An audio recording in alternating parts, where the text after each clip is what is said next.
Good morning, good morning. So this is something that I can also give you as a mortgage coordinator. It's called the What If Simulator.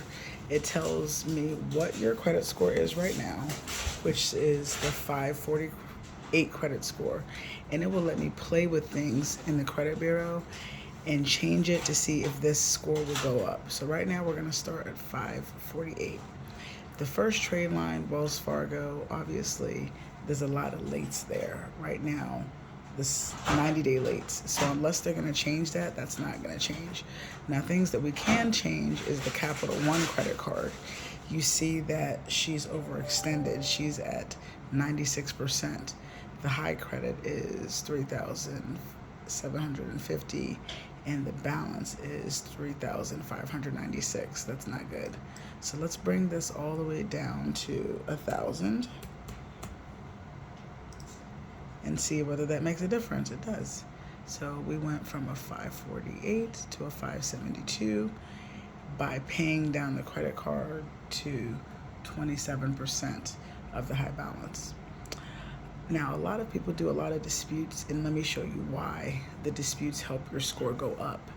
You see this account is disputed. When I remove the dispute, let's look at this to see if it changes. Remove dispute. Yes, the score goes down because when you dispute an account, it's invisible to the credit bureau. So sometimes when you're getting a mortgage, your mortgage consultant will tell you that you have to remove disputes because we want to see your true balance. And now the reason why the score is so low is because in the dispute, even though it's a closed account, you see here that the balance is $2,217. The high credit is $1,800. That's huge. You're 123%. That's not good. So we're going to undo the removing of the dispute, and then we actually should call this company and see if we can go into some type of payment plan to remove it, and then we can get something from them saying to close the account. So let's see what happens to this if we close the account altogether. If we close the account altogether, we realize it's not going to make a difference. So in this situation, I would say keep it the way it is. Keep the dispute on there unless your mortgage consultant tells you to remove it, and do not pay them off.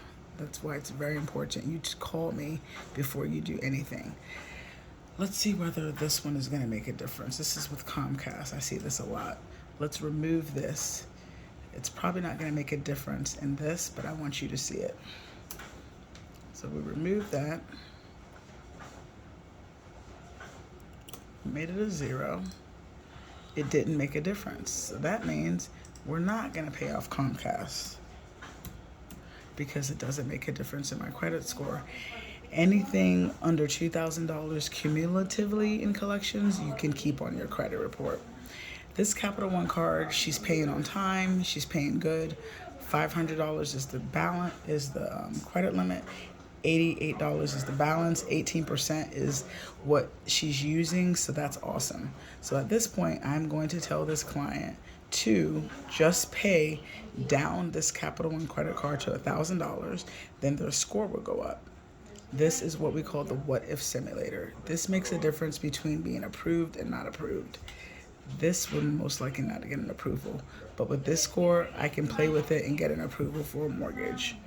Don't forget to call me at my number 443-226-3610, or you can email me at stoprentingnowdear@gmail.com. Thank you. Bye.